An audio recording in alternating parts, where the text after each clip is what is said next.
fomos ministrar a palavra. Eu quero que você abra sua Bíblia, por favor, lá no Salmo de número 38. Salmo 38, antes de nós lermos esse salmo, eu quero te dar falar um pouquinho sobre ele, né? Se você quiser sentar, pode sentar, depois eu leio o salmo, não tem problema nenhum. Mas esse salmo, irmãos, ele é conhecido no contexto canônico como um dos salmos penitenciais, né? Um salmo de penitência. É um salmo que Davi escreve no momento de dor, no momento em que ele faz uma autorreflexão, e aí ele escreve esse salmo. E eu costumo viver de análise, até porque hoje, graças a Deus, irmão, sabe, eu resolvi fazer faculdade, estou estudando, graças a Deus, então estou pesquisando muito, estou lendo muito. E uma das pesquisas que eu fiz, a OMS, ela diz que o problema da depressão, a depressão, ela é a doença que mais vai matar nesse milênio. Então a depressão, ela mata mesmo. As pessoas às vezes acham que depressão é tanta coisa, falam tanta besteira acerca de depressão, e a depressão ela só perde para os problemas coronarianos, entendeu? Ela é uma doença muito séria, é muito grave. E eu quero ler esse salmo para dar continuidade a essa palavra, que diz assim lá no início dele: não me repreenda, Senhor, na tua ira, nem me castigue no teu furor. Cravam-se em mim as tuas setas e tua mão recai sobre mim. É isso que Davi estava pensando acerca do que tudo que estava acontecendo com ele. Parecia que Deus estava pesando as mãos sobre a vida dele. Essa era a impressão de Davi. Não há parte sã na minha carne por causa da tua indignação. Não há saúde nos meus ossos por causa do meu pecado. Pois já se elevam acima de minha cabeça as minhas iniquidades. Como fardos pesados excedem as minhas forças. Tornam-se infectas e purulentas as minhas chagas por causa da minha loucura. Sinto-me encurvado e sobremodo abatido, ando de luto o dia todo, ou seja, algo está morto dentro de mim, algo morreu dentro de mim, e por isso eu vivo de luto o dia todo. Ardem-me os lombos e não há parte sã na minha carne, ou seja, estou totalmente enfermo, estou doente. Essa era a palavra de Davi. Estou aflito e muito quebrantado, dou gemidos por efeito do desassossego do meu coração. Na tua presença, Senhor, estão os meus desejos todos, e a minha ansiedade não te é oculta. Bate-me excitado o coração, faltam-me as forças, e a luz dos meus olhos, essa mesma já não está comigo. Os meus amigos e companheiros afastam-se da minha praga, e os meus parentes ficam de longe. Armam ciladas contra mim os que tramam tirar minha vida. Os que me procuram fazem o mal, dizem coisas perniciosas e imaginam engano todo dia. Mas eu, como surdo, não ouço, e qual mudo não abro a boca. Sou com efeito como quem não ouve, e em cujos lábios não há réplica. Pois em ti, Senhor, espero. Tu me atenderás, Senhor, Deus meu, porque eu dizia, não suceda que se alegrem de mim e contra mim, se engrandeçam quando me resvala o pé. Pois estou prestes a tropeçar, a minha dor está sempre perante mim, confesso a minha iniquidade, suporto tristeza por causa do meu pecado. Mas os meus inimigos são vigorosos e fortes, e são muitos os que sem causa me odeiam. Da mesma sorte, os que pagam mal pelo bem são meus adversários, porque eu sigo o que é bom. Não me desampares, Senhor Deus meu, não te ausentes de mim. Apressa-te em socorrer-me, Senhor, salvação minha. Aleluia. Pai, nós estamos diante da Tua palavra e queremos ouvir a Tua voz. Fale conosco. E não permita que eu venha atrapalhar essa ministração, mas que o Senhor possa estar me usando até quando lhe apraz. Senhor, abençoa os ouvidos que a ouvirão. E nós te damos total liberdade, mas não damos liberdade em nenhum outro espírito ousar sequer se manifestar aqui, porque esse lugar é santo. Esse lugar é consagrado a Ti, Senhor. Fale com a Tua amada igreja, em nome de Jesus. Amém. Poder sentar, irmãos. Então, queridos, como eu estava falando acerca da depressão, o corpo ele fica doente, por ser a morada da alma. Há uma alma que habita no corpo, então quando essa alma está enferma, ela enferma todo o corpo. Certa ocasião foi feita uma pesquisa que a maioria das pessoas que estão hoje internadas no Instituto Nacional do Câncer, no INCA, muitas delas estão ali no INCA por problemas depressivos, por problemas de ordem muito mais psicológicos, muito mais. Então a alma afetada, ela adoece o corpo. As pessoas que não perdoam, muitas estão ali no INCA por falta de perdão, irmãos. Olha como a coisa é séria, isso é seríssimo. Muitos de nós temos depressão e ninguém sabe disso. Talvez eu esteja aqui nessa manhã falando para alguém que é uma pessoa depressiva e que está lutando contra a depressão. Está lutando e dizendo, eu não quero mais ter essa vida, eu não quero mais viver assim, tão depressivo. Uns buscam ajudas e outros não buscam por causa das críticas, por causa daqueles que não sabem absolutamente nada sobre depressão e querem falar sobre ela. E no entanto ficam acusando, deixa de palhaçada, deixa de frescura. Que palhaçada é essa? Dizer que está com depressão, como se depressão fosse doença exclusivista de alguém que tem muito dinheiro ou aquele que é pobre demais. A depressão, ela não pede licença para entrar, ela arromba a porta e ela entra, e ela faz uma desgraça na vida da pessoa, inclusive na própria família. Assim é, querido, a depressão. Então eu não ouso falar sobre ela, porque eu não sou psicólogo. Então eu, por não ser psicólogo, eu não posso ir numa área onde eu não entendo profundamente, mas eu sei que ela agrava. E ela é muito grave. A depressão é algo grave. A depressão rouba de nós o sentido, a vontade de viver. E leva a pessoa muitas vezes ao suicídio. Quantos tentaram o suicídio por um momento depressivo? Desiste, eu não quero mais saber da vida. Tristeza é uma coisa, irmãos, e depressão é outra. Eu posso estar vivendo um momento triste, porém não ser depressivo. Então há uma grande diferença. A depressão, ela faz com a vida exatamente o que acontece, por exemplo, você que já fumou, não deveria ter fumado, mas fumou, ou aqueles que ainda fumam, te dou um conselho, larga o cigarro, querido, porque o cigarro é um cone, com uma brasa na ponta e um imbecil na outra. Então larga o cigarro. Então, é exatamente assim. A depressão, ela faz exatamente o que o cigarro faz. Você vai queimando, e no fim o que sobra? Só cinzas. Então ela vai sendo consumido, ela vai te consumindo, ela vai te massacrando. A pessoa vira cinza, ela perde completamente o sentido. A depressão acaba com a vida, ela mata antes da morte chegar. Olha o quanto é sério a depressão. A depressão é algo muito sério, irmãos. A depressão acaba gerando muitos preconceitos. Eu não sei se você já conversou com alguém que falou para você, eu estou com depressão, e você deixou de lado como quem, isso é palhaçada. Que ninguém levante a mão dizendo isso foi comigo. Por que muitos não têm resposta para a tristeza, irmãos? Por que muitos não têm resposta para essas doenças almáticas? Por quê? Por que eu não tenho resposta para isso? Porque pior do que viver uma vida sem sentido é não ter resposta para as dores, para a angústia, para a tristeza e para a depressão. Mas como detectar as razões da nossa tristeza? Como é que eu vou detectar? Lá no Salmo 38, tem como perceber como estava a alma de Davi.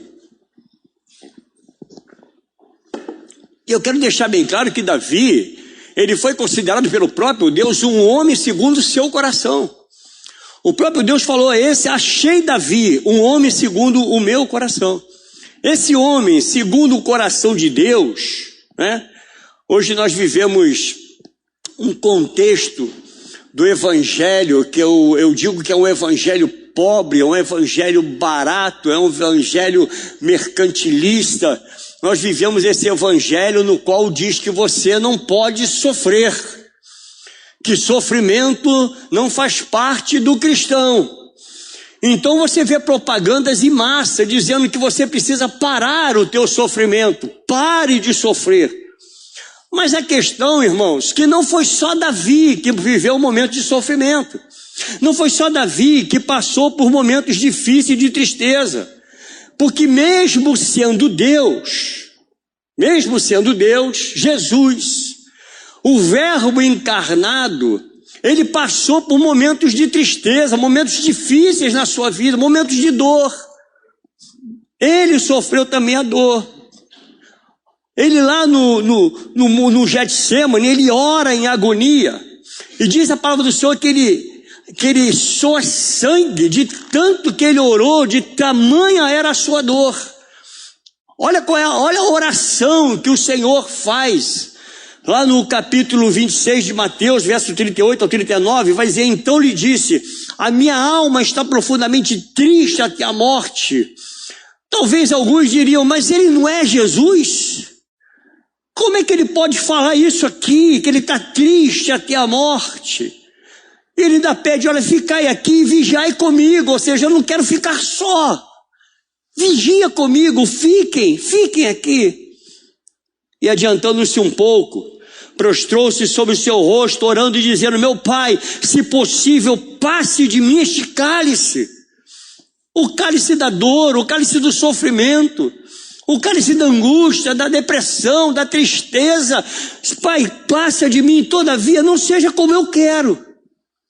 Não seja aquilo que eu quero, e sim como tu queres. Jesus, quando veio, querido, pensa comigo, será que ele não sabia o que ele iria passar? Será que ele não tinha já dentro de si a certeza de que ele veio para morrer? Mesmo Deus enquanto homem, ele não teve receio de demonstrar tristeza, ele não teve receio nenhum de demonstrar a dor. Por isso que eu ministrei uma palavra aqui na igreja dizendo que a melhor parte do Senhor é a sua humanidade, a melhor parte da divindade é a sua humanidade. Porque ele, enquanto humano, ele põe para fora as suas dores, ele coloca para fora aquilo que ele realmente estava sentindo. Ele estava sentindo dor, tristeza. Era o que ele estava sentindo, querido. Então, se Jesus passou por um momento de agonia, se Jesus, enquanto Deus, ele passa por esse momento de dor, de sofrimento, aquele momento angustiante, quem sou eu ou você para não passar por isso? Quem somos nós para dizer, pare de sofrer? Quem sou eu para dizer isso para você? Como eu vou dizer para você parar de sofrer se o meu mestre, o meu Senhor, sofreu dores e angústia? Jesus estava apavorado por causa do porvir. Enquanto homem, ele se apavora. Enquanto homem, ele chora. Enquanto homem, ele tem fome. Nós temos que parar um pouquinho de florear o evangelho. O evangelho do pare de sofrer é o evangelho mercantilista, irmãos. Evangelho do negócio. Não pare de sofrer. Sofra, mas sofra com dignidade. Sofra sem deixar de ser crente, sem deixar de crer que Deus é contigo. Passe as lutas sem deixar de crer. Se para Jesus isso não era pecado, por quê? Para nós isso é pecado. Tristeza não é pecado, irmãos. Depressão não é pecado. E se Davi, assim como Jesus passou por isso, por que eu não posso passar? Por que você não pode passar? Essa é a pergunta que eu deixo para o seu coração. Passar pelo vale da sombra da morte não é pecado. Pecado é aceitar com lamúria. Pecado é você passar por tudo isso sem lutar, entregando, morrendo antes da morte chegar. Isso sim não é bom. Passe por lutas, mas lute. Não desista. Não desista de lutar. Se você está vivendo o pior momento da sua vida, vive em paz e viva com dignidade. É difícil, pastor, eu sei que eu também sou humano, mas não se diminua. Não se ache o mais infeliz do homem, o mais infeliz da mulher. Não se acha a pessoa mais infeliz, porque todo mundo passa e todo mundo vai passar por dias maus. Não há dor que dure para sempre e não há alegria que dure para sempre. Tudo há um momento certo. E Deus jamais permitirá que um dos seus filhos passe por aquilo que ele não possa suportar. Então suporte a dor, crendo que Deus é contigo. Ninguém adoece de tristeza, de depressão da noite para o dia, irmãos. Não é assim, eu vou acordar amanhã com depressão. Esse dia mal, essa depressão foram gerados por problemas que não foram bem resolvidos. E problemas que foram se aglomerando. Eu posso dizer que isso é processual. É um processo. Isso vai acontecendo, vai sendo gerado. E se você não se policiar, se você não vigiar, amanhã, querido, você estará prostrado. E quem sabe será um que irá tentar um suicídio. Quem sabe? Isso poderá acontecer na sua vida. Nenhum de nós estamos livres de passar por esse dia. E essa é a palavra para cada um de nós, para o eu e o tu. Essa palavra é individual. Está entendendo, querido? Então essa palavra é para aquele que está dentro de você e que ninguém conhece. É para aquela pessoa que você simplesmente, quando você vem ou vai a algum lugar das suas reuniões, seja na igreja, no seu trabalho, você veste uma capa para dizer, eu sou uma pessoa feliz. É para você, para essa pessoa que está dentro de você, que só você e Deus conhecem. Então tome posse dessa palavra, tome essa palavra hoje, como uma declaração do amor de Deus por você, querido. Davi estava mal. E quais eram as fontes da tristeza de Davi? Quais foram as fontes de tristeza na vida desse homem segundo o coração de Deus, que são matrizes que podem gerar tristeza na vida de qualquer ser humano? Olha o que diz o verso 3 e 4. Não há parte sã na minha carne. Por causa da tua indignação, não há saúde nos meus ossos por causa do meu pecado. Pois já se elevam acima de minha cabeça as minhas iniquidades, como fardos pesados excedem as minhas forças. Davi olha para si e ele reconhece que a primeira fonte da sua tristeza é o pecado. É o pecado que estava enraizado nele. E o pecado hoje, querido, ele parece que não está mais em moda. Há igrejas que, pasme o que eu vou lhe dizer, que não prega mais sobre o pecado. Eu não posso pregar mais sobre adultério, senão eu vou perder membro. Eu não posso pregar contra o homossexualismo, senão eu vou perder os membros e Deus me livre, posso ser processado. Não, o pastor pode ir para a cadeia, não há problema nenhum, querido. O que eu não posso é romper o que Deus diz. Eu não posso deixar de pregar o que está na palavra de Deus. Não posso. Por causa da lei de um país, por causa do que vão fazer, o que será de mim? Não posso me preocupar com isso. A minha preocupação é o que Deus quer que eu fale. O que Deus tem para você falar. Querido, você tem voz. Você sabia que crente tem voz? Não cale a tua boca. Não feche a sua boca diante do pecado. Uma das marcas da democracia, querido, é ter liberdade de expressão. E nós vivemos um momento de libertinagem. É esse o momento que nós vivemos. Tenta mudar as leis de Deus, querem transformar a palavra de Deus. Talvez tenha algumas páginas da Bíblia que tem que ser arrancada. Eu tenho que vender a Bíblia agora sem algumas páginas, porque senão o que será de mim? O que será da nossa igreja se os pastores começarem a bater contra o pecado? Contra o homossexualismo? O que vão fazer com o pastor Manuel se começar aqui? Não, eu sou contra o homossexualismo. E olha, eu quero deixar bem claro na internet, para você que está me ouvindo. Não somos homofóbicos. Eu sou radicalmente contra o homofóbico, irmãos. Radicalmente contra aqueles que praticam a maldade contra o outro ser. Você está entendendo isso, irmão? Mas eu sou radicalmente contra o pecado. Se é pecado, eu não posso passar a mão na cabeça. Eu fico imaginando, se Adão fosse homossexual e Eva também. Você estaria aqui, irmão? Pensa. Não teria um ser na face da terra. Um ser. Sabe por quê? Porque só gera vida quem tem vida, e o homossexualismo não tem vida, por isso não gera vida. Gera vida aquilo que Deus criou. Deus criou o homem, Deus criou a mulher, e Ele disse, vai e multiplique a terra, e povoai a terra. Graças a Deus você está aqui, porque Adão e Eva eram héteros. Daqui a pouco vai ser pecado isso, aos olhos da sociedade. Você fala, eu sou hétero, o quê? Você está louco, meu filho? Quem colocou isso na sua cabeça? Vai ser assim. De tão louco que nós estamos vivendo, um mundo louco. Está crescendo no Brasil outra prática sexual chamada pedofilia. E isso é real em todo o segmento social. Eles são os pecados coletivos, irmãos. Daqui a pouco estão se aceitando, estão assinando decretos aí para aceitar o pedófilo como sendo algo normal. O sujeito pega uma criança de 10 anos, 8 anos. O que não? São meus desejos sexuais. E a criança, não, mas ele também quis. Não, foi consensual. Porque a coisa está proliferando, irmãos, e nós, como igreja, nós estamos calados, porque estamos com medo do que vai acontecer conosco se abrirmos a nossa boca para pregar. Quantos não pregam mais sobre isso que tem medo? Irmão, se eu for para a cadeia, leve maçã, porque eu gosto de maçã. E cocada, pastor. Leva cocada para mim, por favor.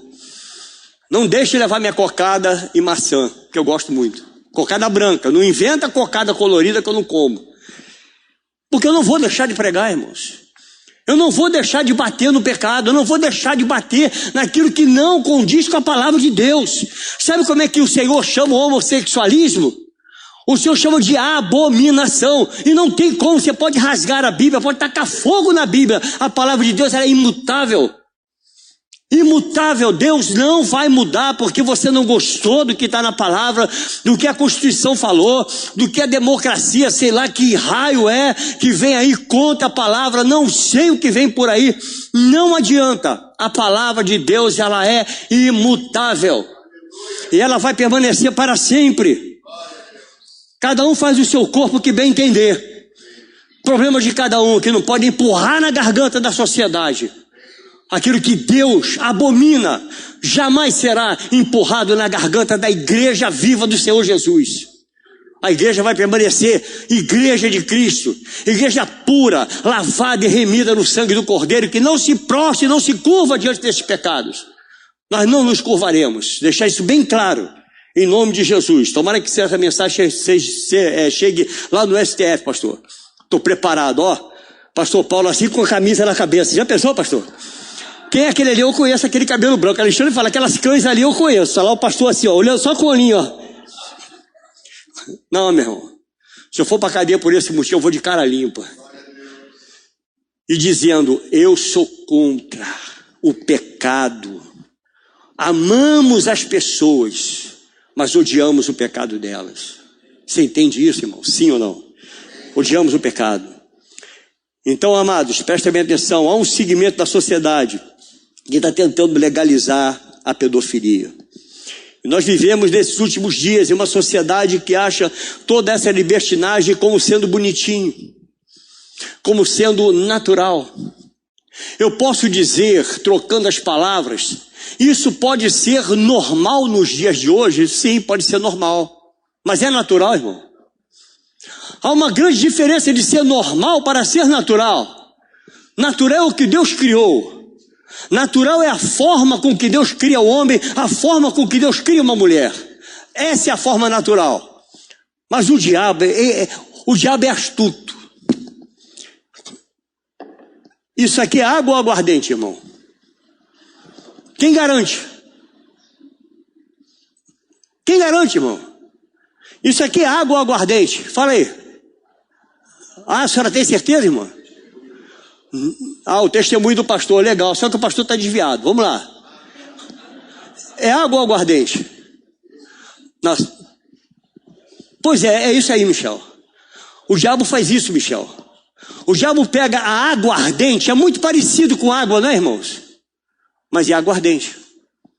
O diabo pega uma mulher, coloca a mulher, aí pega um traveco, bota peito, bota o traseiro, bota silicone para tudo que é lado, aí tu olha assim e diz o quê? Parece, é cachaça, não é água. Você está entendendo, irmão? Pega um homem, bota um homem, e bota, eu chamo de sapatão, porque eu não vou ficar nesse negócio de LGBTQI, KK, querequeque, eu sei lá, tanto nome, eles não sabem nem mais o que são. É tanto nome para não saber mais o que eu como não sei o que sou, é a mais. Então é QI a mais. E bota lá uma coisa do lado de um homem. Parece, mas é cachaça. Você entendeu, irmão? Então a gente acha que tudo é natural. Não, natural é o que Deus criou. Deus criou é natural. É natural. O que o diabo cria é fake. Davi estava dizendo que o pecado provocou enfraquecimento em seus ossos. E osso não é corroído pelo pecado, irmãos. Se osso não é corroído pelo pecado, o que Davi estava querendo dizer com essa palavra? Se você for numa exumação, você vai encontrar lá o quê? Os ossos. Então não são corroídos. A despeito disso, tem os paleontólogos aí que descobrem ossos de dinossauro de milênios. E está lá o osso, porque não é corroído. Então todo o corpo ele é comido pelos vermes, menos os ossos. Então Davi ele diz que o pecado ele tem a capacidade de minar o que há de mais resistente em nós. É como isso aqui, esse púlpito ele é firme, mas o pecado você bate, parece que ele perfura a madeira. Então ele vai mais adiante. E muitos estão em depressão, com uma tristeza profunda por causa do pecado. Aquele pecadinho de estimação que é alimentado todos os dias. Aquele pecadinho que você acha que ninguém sabe, só você sabe, porque ele é meu, eu não posso compartilhar com ninguém, porque se eu for compartilhar, eu como crente, eu tenho que abrir mão desse negócio. Então esse é meu pecadinho de estimação. Não, deixa para lá, ele está aqui no cantinho do meu coração, eu vou alimentando ele todos os dias. Esse pecadinho, irmãos, que é alimentado todos os dias, ele corrói os teus ossos, ele corrói a tua alma, ele te mata antes da morte chegar. E nós vivemos o pecado social, nós estamos indo de mal a pior nesse mundo. Olha para o Brasil como está, irmãos. Eu fiz um paralelo, eu fiz uma comparação, uma vez estudando, eu fiz um paralelo sobre a questão do filho pródigo e o Brasil. O que uma coisa tem a ver com a outra? Bom, isso foi a minha análise, tá, irmão? Você fique livre para não fazê-la. O filho pródigo tinha tudo, pai. Tudo nas mãos. O pai deu tudo para ele. Tinha casa, comida, roupa lavada, tinha alimento e dinheiro. Ele tinha tudo que ele queria. De uma hora para outra, ele diz o que para o pai? Pai, me dê parte da minha herança, porque, eu vou embora. Vou vazar. Vou para o mundo. Vou fazer o que eu quero, o que eu bem entendo. E o pai deu. O pai entregou nas mãos dele, ele foi. E diz a palavra de Deus que, por fim, ele estava querendo comer as alfarrobas dos porcos. De tão miserável que o pecado corroeu a vida dele, perdeu tudo. Com as meretrizes, perdeu tudo na vida. Pense no Brasil. Um país maravilhoso que Deus deu tudo para ele. Deus deu tudo para esse país. Um país que você pega uma semente, irmão, você joga no chão. Nasce, sem você precisar plantar, colocar no fundo da terra, sem precisar ficar fazendo muita coisa. Deus deu. Olha, querido, olha Arraial do Cabo. Quem conhece Arraial do Cabo aí? Eu estou falando do meu país, estou falando do Brasil. Conhece Arraial do Cabo? É lindo demais. Eu até brinco com as pessoas e digo que eu acho que Deus sentou numa pedra, pastor, pegou assim e começou a desenhar Arraial do Cabo, porque aquilo é lindo demais. Foi tudo em seus devidos lugares, tudo maravilhoso. Deus deu tudo para esse país. Deus deu riqueza. Deus deu água em abundância. Deus deu tudo para o país. Até a hora que o Brasil diz o quê? Eu não quero mais o meu pai. Eu não quero mais, eu quero só a minha parte, aquilo que me pertence. E foi, e agora está na mão das meretrizes. Está na mão de quem? Dos pedófilos, dos homossexuais. Está nas mãos de quem agora, irmãos? Da corrupção. Você está entendendo isso? porque decidiu seguir o próprio rumo. O filho decidiu seguir o próprio rumo e acabou querendo comer as alfarrobas dos porcos. Muitos estão assim, irmão, passando por profunda depressão por causa do pecado, por não abrir mão dele. Nós vivemos esse pecado social no nosso país e o pecado pessoal que ninguém sabe por ter uma vida mentirosa. Leva uma vida de mentira, são os pecados pessoais. Que em meio às pessoas eu tenho que me fantasiar, colocar uma máscara para parecer aquilo que eu não sou. Porque a minha realidade é quando eu tiro as máscaras e estou eu comigo mesmo, me autoanalisando e olhando no espelho e falando: Paulo, você precisa mudar, cara. Pense em você, coloque teu nome agora em frente ao espelho e diga para você mesmo: você precisa mudar, cara. Você precisa deixar isso de lado, rapaz. Precisa mudar imediatamente. Deus diz que o pecado reverbera na nossa carne. E ninguém consegue viver uma vida em pecado por muito tempo. Ninguém, irmão. Que não há nada que fique oculto, que não seja revelado. A segunda coisa que eu quero destacar, outra fonte de tristeza na vida de Davi, é a ansiedade do coração. Olha o que diz o verso 9 e 10. Na tua presença, Senhor, estão os meus desejos todos, e a minha ansiedade não te é oculta. Bate-me excitado o coração, faltam-me as forças, e a luz dos meus olhos, essa mesma já não está comigo. Verso 18. Confesso a minha iniquidade, suporto tristeza, por causa de quê? Do meu pecado. Um homem ansioso nesse tempo, nesses últimos dias, ele vai sofrer muito.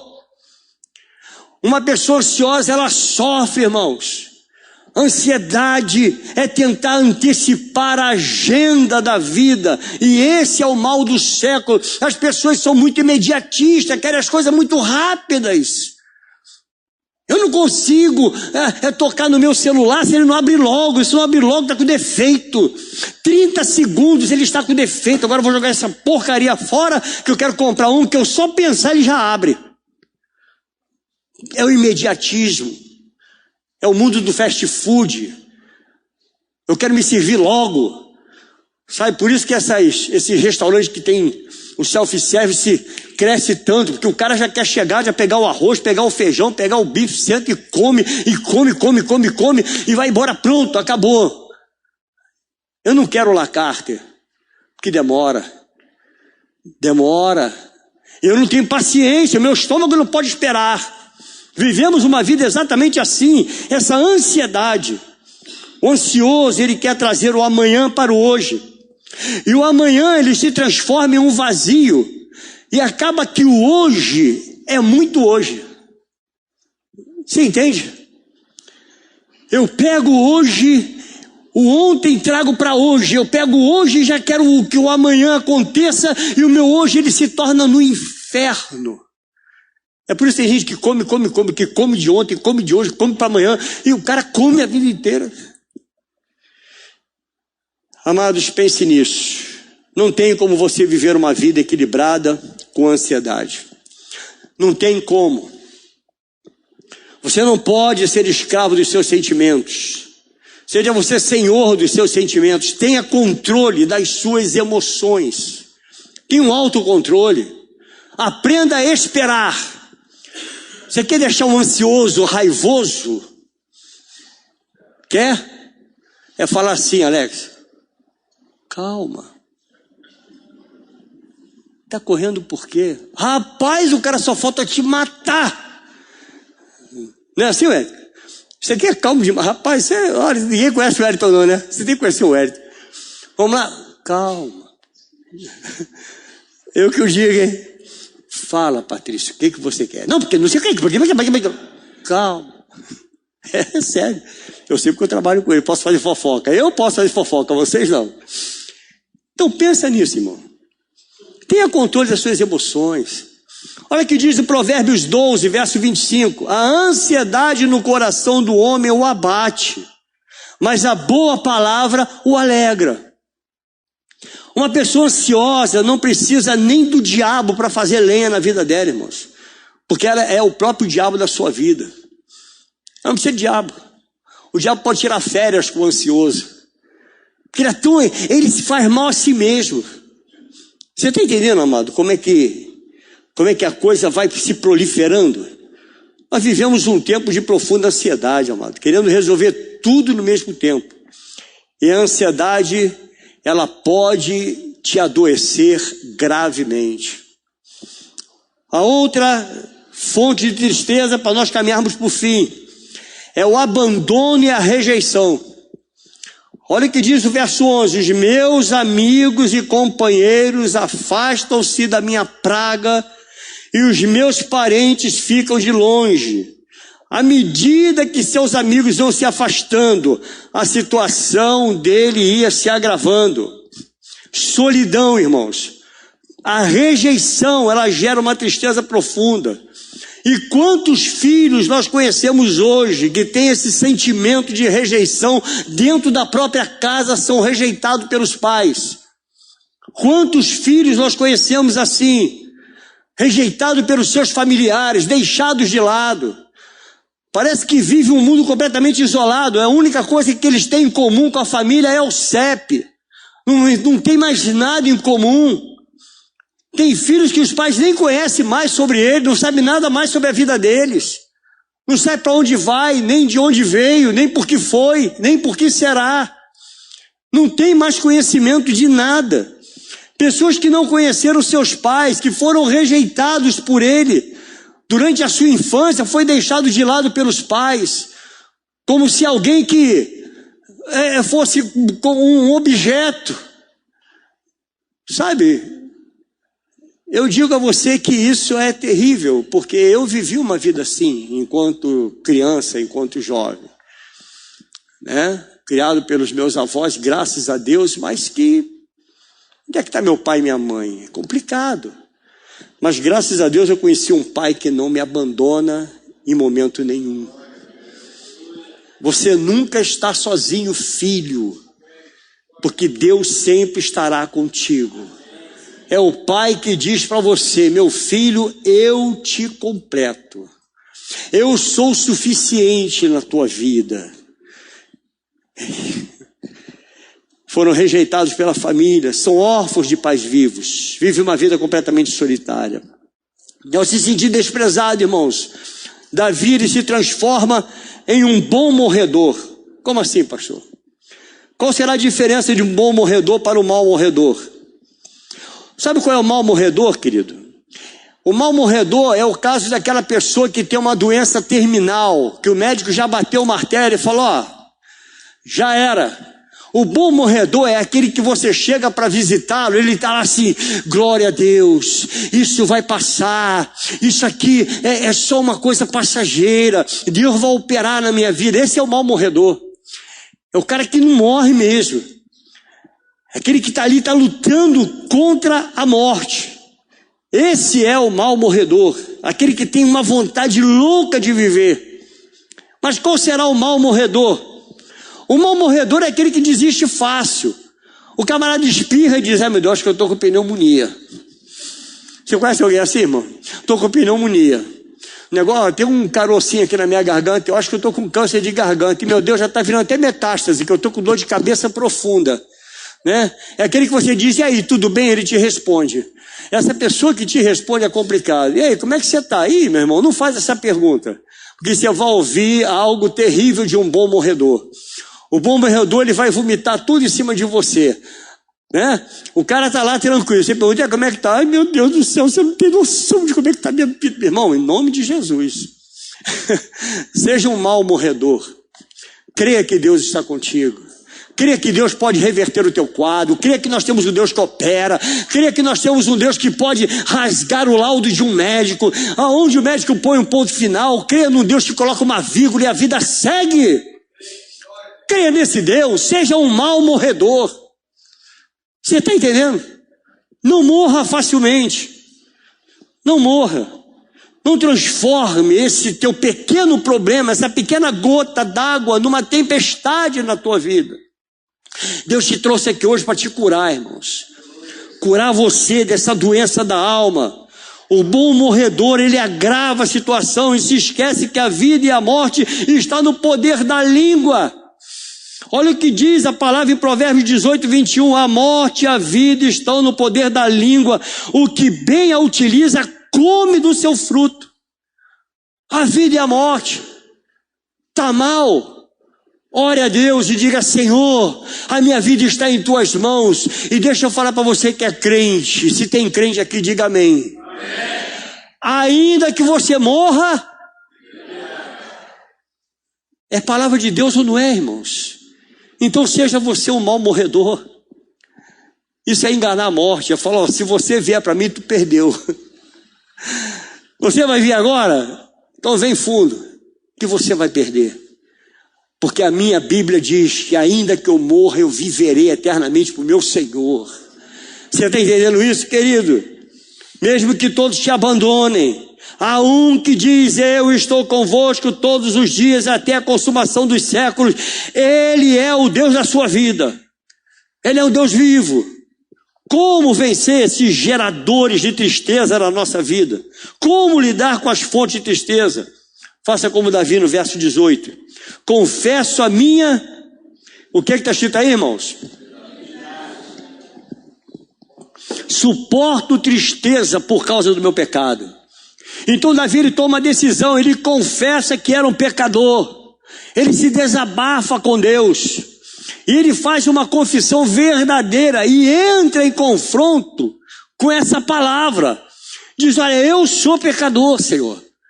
O que diz Provérbios 28, 13, os que encobrem as suas transgressões jamais prosperará, mas os que confessam e deixam, alcançam a misericórdia. Quantos aqui vivem uma prática de pecado grave, irmãos, e o tem como uma companhia fiel? Quantos de vocês que estão me ouvindo pela internet vivem numa prática de pecado enraizado no teu sangue, na tua alma, que você não abre mão desse pecado? Haverá um dia em que ele vai te abandonar sozinho. O pecado, ele te traz para a solidão. Sozinho. Quem quer viver com uma pessoa, querido, que é pecador, que vive na prática do pecado? Ninguém quer viver assim. Um dia a mulher adultera e aí vem as consequências. Um dia o homem adultera e vem as consequências. Porque olha, querido, sinceramente, pecado é ruim, irmão. Seja sincero no teu coração, pecado é ruim. É doce, irmão. Não diga que o pecado é ruim, que você será um mentiroso. É bom.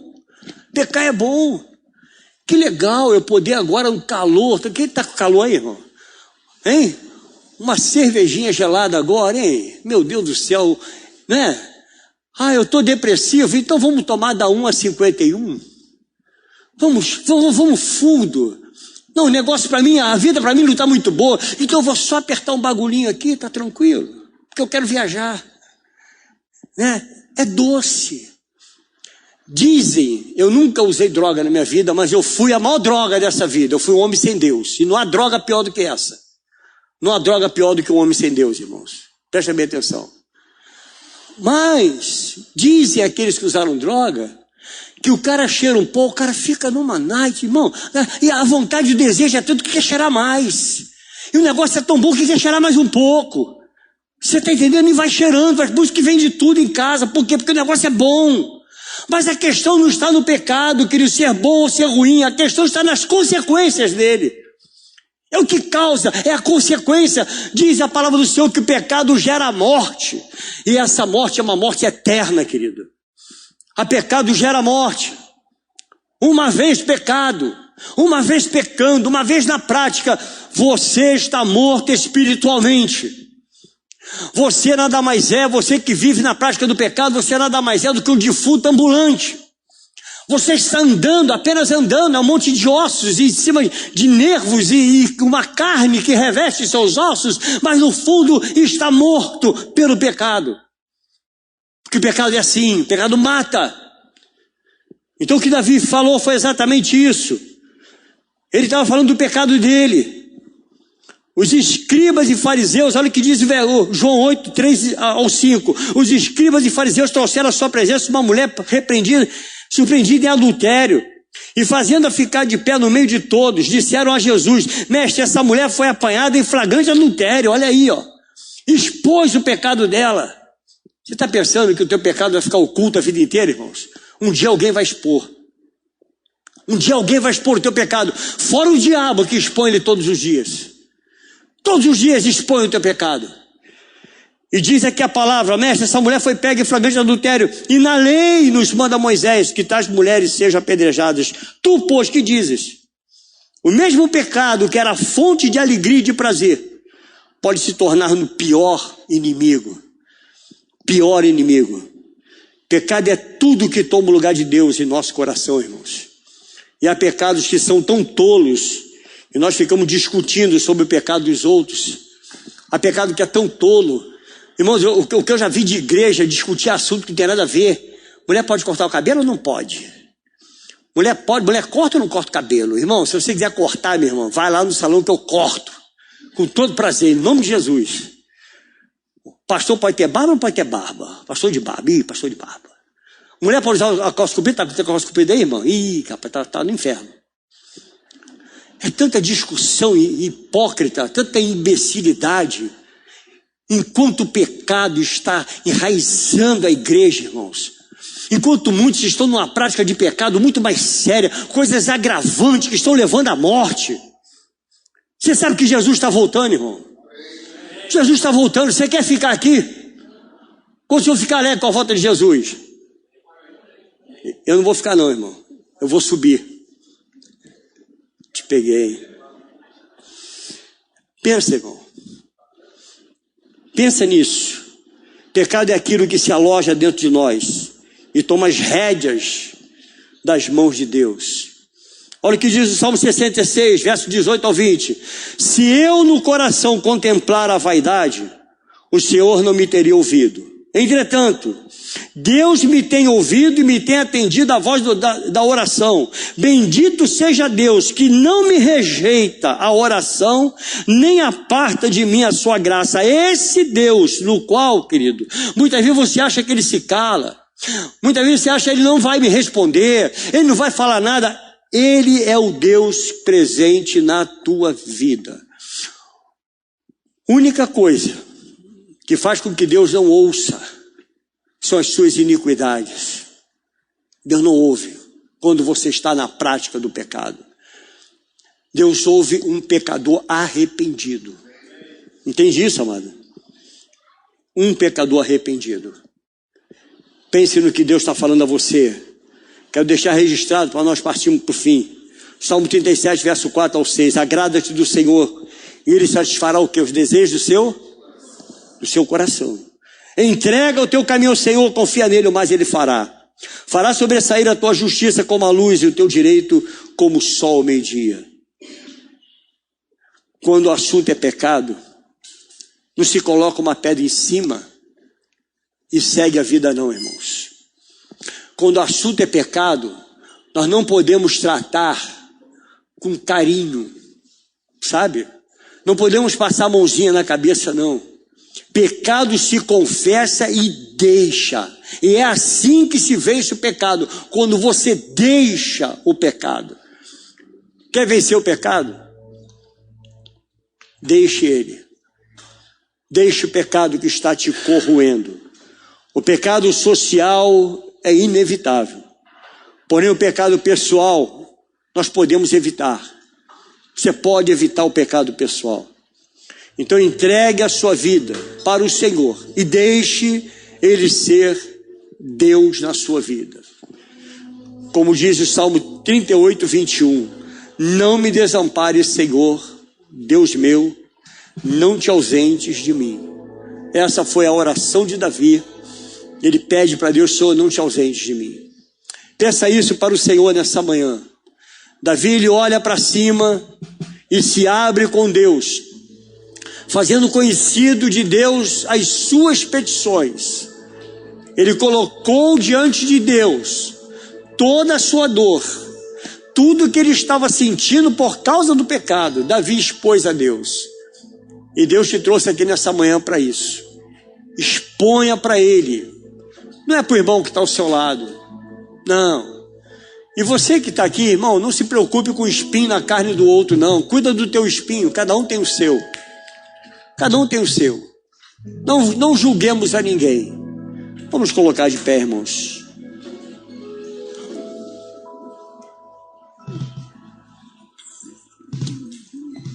Quem não gasta tempo com Deus, ficará sem tempo para si mesmo, irmão.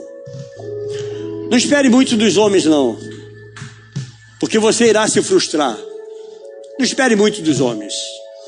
Olha para aquele que é imutável. Olha para aquele que pode fazer. Olha para o Deus que pode curar.